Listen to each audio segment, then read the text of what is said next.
మీ business ఏదైనా మీ ఊర్లో promotion చేయాలంటే అది సుమన్ టీవీతోనే సాధ్యం. ఇప్పుడే సంప్రదించండి.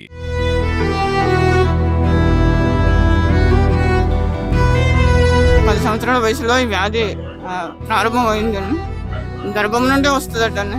కానీ ఇది 10 సంవత్సరాల వయసులో బయటకు వస్తుంది, తెలుస్తుందట.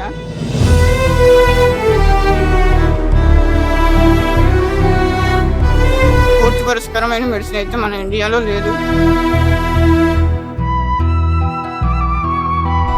2010 వరకు బండి తోలేవాడిని, సైకిల్ తొక్కేవాడిని, స్కూల్కి వెళ్ళేవాడిని. మన పరిస్థితిని బట్టి డాక్టర్లు కూడా చేతులు ఎత్తేసిన పరిస్థితి.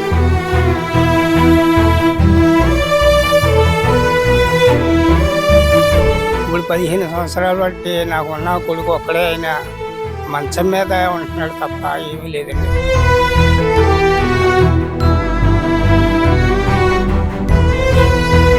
అమ్మకి అయితే కీడవాతం అండి. ఒక 8 సంవత్సరాల నుండి 7-8 సంవత్సరాల నుండి కీడవాతంతో ఇబ్బంది పడుతుంది. అలాగే నెల కిందటి వరకు చేసుకుని వచ్చింది.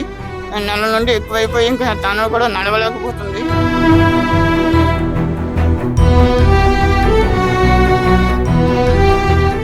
ఎఫ్ఓపి అనే అరుదైన వ్యాధితో బాధపడుతున్న పొన్నగంటి శామిల్ అనే ఒక వ్యక్తి దగ్గర ఉన్నాం.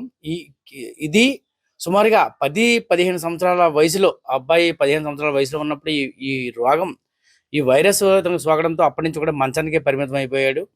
ఓ పక్క తల్లి సేవలు చేస్తూ ఉండేది, కానీ ఆమెకి కూడా కీళ్ళ వాతం వచ్చి ఆవిడ కూడా మంచాన పడే పరిస్థితి. ఇప్పుడు ఈ కుటుంబం చాలా దయనీయ పరిస్థితుల్లో ఉంది. కనీసం వీరు రోజువారీ గడవడానికి కూడా కష్టపడుతున్న తరుణంలో ఆ రోజు భోజనం చేయడానికి కూడా చాలా ఇబ్బంది పడుతున్న పరిస్థితుల్లో అయితే మాత్రం వారైతే సుమన్ టీవీని అభ్యర్థించారు. వీరికి నెల 6 పెన్షన్ వస్తున్నప్పటికీ కూడా ఈ మందుల ఖర్చుల నిమిత్తమే ఈ మొత్తం ఆ డబ్బులన్నీ అయిపోయి మందులు కొనలేని పరిస్థితి అయిపోతుంది. అలాగే ఆ రోజువారీ జీవితాన్ని వెళ్ళగక్కడం కూడా చాలా కష్టంగా ఉంది అయితే మాత్రం ఆ శామ్యుల్ అయితే ఆవేదన వ్యక్తం చేస్తున్నారు. ఒకసారి మనం ఆ శామ్యుల్తో మాట్లాడి చూద్దాం. అరుదైన వ్యాధి సుమారు 20 కోట్ల మందిలో ఒక్కరికి మాత్రమే వచ్చి అరుదైన వ్యాధికి మొత్తం భారతదేశంలో ఎక్కడ కూడా వైద్యం లేదంటూ డాక్టర్లు చెప్పిన పరిస్థితి. ఏదన్నా నొప్పులు వస్తేనే ఏదో యాంటీబయాటిక్ మాత్రలు వేసుకుని మంచానికే పెయిన్ కిల్లర్ మాత్రలు వేసుకుని మంచానికే పరిమితం అవుతున్న పరిస్థితి. ఒకసారి అడుగుదాం శామ్యుల్ని, అసలు ఏంటి ఈ వ్యాధి, ఏ విధంగా వచ్చింది, ఏంటి అసలు ఇప్పుడు పరిస్థితి ఎలా ఉంది శామ్యుల్ అనే విషయాలను శామ్యుల్ మాటలోనే తెలుసుకునే ప్రయత్నం చేద్దాం. శామ్యుల్ చెప్పండి, అసలు ఏంటి మీకు ఈ అరుదైన వ్యాధి ఎఫ్ఓపి అని అంటున్నారు కదా, మంచానికే పరిమితమైన పరిస్థితి, ఇది అసలు ఏ వయసులో వచ్చింది, దీని మీద మీరు పడుతున్న ఇబ్బందులు ఏంటి? నాకు 10 సంవత్సరాల వయసులో ఈ వ్యాధి ప్రారంభమైందండి. గర్భం నుండే వస్తుందటండి. కానీ ఇది 10 సంవత్సరాల వయసులో బయటకు వస్తుంది, తెలుస్తుందట. మన ఇండియాలో అయితే దీనికి సంబంధించి మెడిసిన్ అయితే లేదని డాక్టర్లు చెప్తున్నారు. తాత్కాలికంగా నొప్పులు తగ్గడానికి, అలా ఉండడానికి మాత్రమే మెడిసిన్ ఇస్తున్నారు. పూర్తి పరిష్కారమైన మెడిసిన్ అయితే మన ఇండియాలో లేదు. ఇప్పుడు ఒకవేళ మెడిసిన్ ఇతర దేశాల నుండి మెడిసిన్ తీసుకోవాలంటే ఆ సంవత్సరానికి వచ్చి 8,50,00,000 రూపాయలు ఖర్చు అవుతుంది అని చెప్తున్నారు. ప్రస్తుతం మా కుటుంబం అయితే గడవడం కష్టమైపోయిన స్థితి. వ్యాధి రోజు రోజుగా పెరుగుతుంది. ఇది ఇప్పుడు నేను నడవలేని స్థితి వచ్చేసాను.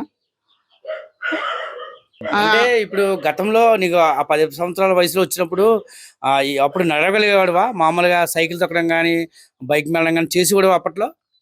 2010 వరకు బండి తోలేవాడిని, సైకిల్ తొక్కేవాడిని, స్కూల్కి వెళ్ళేవాడిని. 2010 నుండి ఎక్కువైపోయింది. ఎలా తెలిసింది మీకు ఎక్కువైపోయినట్టుగా?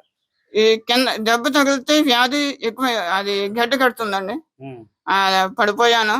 పడిపోవడం వల్ల ఈ కాలుకి బాగా దెబ్బ తగిలింది. ఇంకా అది మగ్గ దగ్గర స్టక్ అయిపోయి ఎముకలా తయారైపోయి ఇంకా నడవడం కష్టమైపోయింది. రోజు రోజుకి అది పెరుగుతూ ఇంకా చేతులు కూడా చెయ్యి కిందకి రాదు. ఈ చెయ్యి కూడా అంతే అండి. మొత్తం అంతా బాడీ అంతా స్ప్రెడ్ అయిపోయింది. ప్రస్తుతం అయితే ఈ కాలు 7 సంవత్సరం నుండి ఈ కాలు కూడా పట్టేయడంలో ఇంక మొత్తం ఇంకా నేను ఏ పని చేయడానికి కష్టమైపోతుంది. మంచానికి పరిమితమైనది. మీ అమ్మగారి పరిస్థితి, మీ అమ్మగారు కూడా చేతులు అయ్యో బాగలేని పరిస్థితి ఏంటి పరిస్థితి? అమ్మకి అయితే కీడవాతం అండి. ఒక 8 సంవత్సరాల నుండి 7-8 సంవత్సరాల నుండి కీడవాతంతో ఇబ్బంది పడుతుంది. అలాగే నెల కిందటి వరకు చేసుకుని వచ్చింది.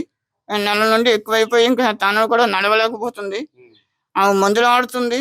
కానీ అది సెట్ కావడం లేదు. డాక్టర్లు చూపించినా ఇది ఎక్కువైపోయిందమ్మా, మేము ఏదో తాత్కాలికంగా అయితే ఇస్తాం మెడిసిన్ అని చెప్పుకొని వస్తున్నారు. మందులు ఖర్చులే ఎక్కువైపోతున్నాయి.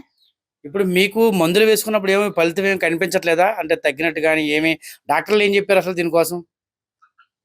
నా వరకు వస్తే అయితే మెడిసిన్ అయితే పూర్తిగా అయితే లేదంటున్నారండి. అది ట్రయల్ రన్స్ లో ఉంది.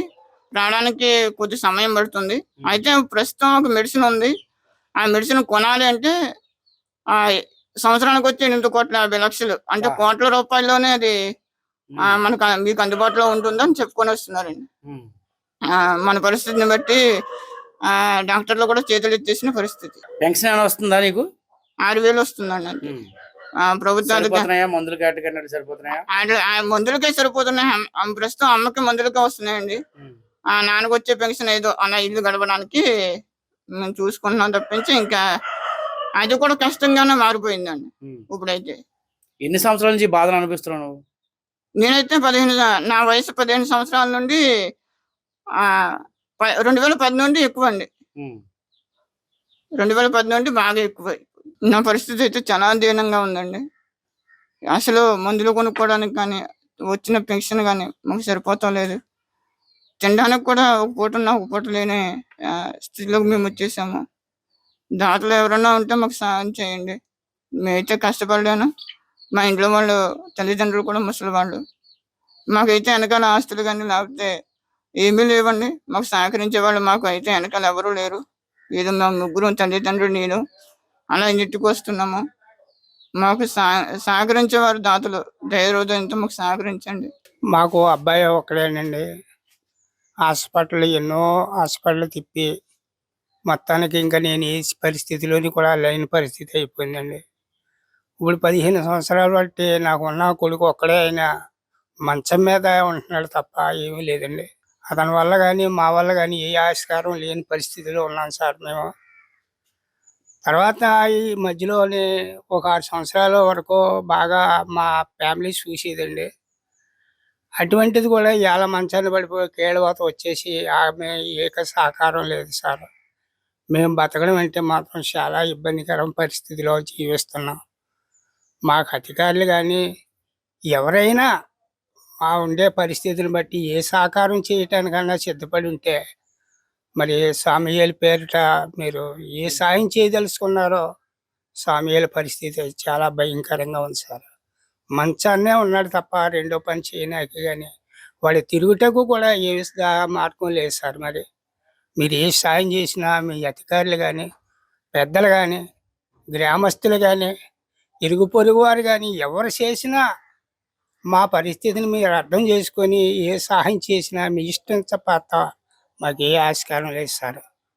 దాదాపుగా సుమారుగా 12 సంవత్సరాల నుంచి కూడా ఈ అరుదైన వ్యాధితో బాధపడుతూ ఉన్నానని, నిరుపేద కుటుంబంలో పుట్టిన తాను ఆ మెడిసిన్స్ కొనుక్కోవడానికి కష్టమవుతున్న తరుణంలో అప్పట్లో తల్లి అయితే తనను చూసేదని, కానీ ఇటీవల కాలంలో తల్లికి కూడా కీళ్ళవాపు వచ్చి ఆమె కూడా మంచాన పడిన పరిస్థితి ఉందని, తాను బతకడమే చాలా కష్టంగా ఉన్న పరిస్థితుల్లో దాతలు ఎవరన్నా సహకరించి ఆ మందులు కొనుక్కోవడానికి కానీ ఆ జీవనం సాగించడానికి కానీ కొద్దిగా దాతలు సహకరించాలని అయితే ఆయన కోరుతున్నారు. ఎందుకంటే చాలా అరుదైన వ్యాధి ఇది. ఇప్పటికీ ఈ భారతదేశంలోనే వైద్యం లేదని చెప్పి డాక్టర్లు చెప్తున్నప్పటికీ కూడా బయట స్టేట్లో అదర్ కంట్రీస్లోకి వెళ్ళాలంటే 8 కోట్ల రూపాయలు సుమారుగా సంవత్సరానికి వచ్చి అవుతుందని చెప్తున్న తరుణంలో అంత డబ్బులు పెట్టలేని స్తోమతతో అయితే మాత్రం పాపం ఈ షామీలు అయితే మంచానికి పరిమితం అయిపోయి దినదినం కూడా ఒక గండంలాగా అయితే తన జీవితాన్ని కొనసాగిస్తున్నాడు. నిరుపేద కుటుంబం మనం చూస్తున్నాం. ఇంటి పరిసరాలు మొత్తం కూడా చాలా ఇదిగా ఉంది. మొత్తం అంతా కూడా ఈ నిరుపేద కుటుంబంతో ఉండడంతో వీరి జీవనం అయితే చాలా కష్టంగా ఉంటుంది. ఏదో తల్లి తండ్రి కొంచెం వయసులో ఉన్నప్పుడు కష్టపడి తెచ్చి ఫ్యామిలీని సాగుతూ ఉండేవారు. కానీ పరిస్థితి ఇప్పుడు తల్లిదండ్రి కూడా వృద్ధాప్యం రావడం, తల్లికి కీళ్ళవాతం రావడంతో కూడా ఇప్పుడు ఈ కుటుంబం అయితే చాలా దీనస్థితికి చేరుకుంది. ఈ దాతలు ఎవరైనా సరే ఈ షామ్యుల్ పైన ఒక దయాహృదయంతో అయితే మాత్రం మేము చెప్తున్న ఈ నంబర్లకి వారికే స్వతంగా ఫోన్పే ద్వారా కానీ ఏదైనా సహకారం అందిస్తే మందులు కొనుక్కొని కనీసం ఈ భూమి మీద కొన్నాళ్ళు బతకడానికి తానైతే మాత్రం ప్రయత్నం చేస్తానని ఒక దీనంగా అయితే చెప్తున్నాడు. ఒకసారి ఈ విషయాల్ని గ్రహించి ఎవరైనా దాతలు ముందుకు వస్తే మాత్రం ఖచ్చితంగా ఈ షామిల్కి సహాయం చేసిన వారు అవుతారని కూడా సుమన్ టీవీ తరపున కోరుతున్నాం.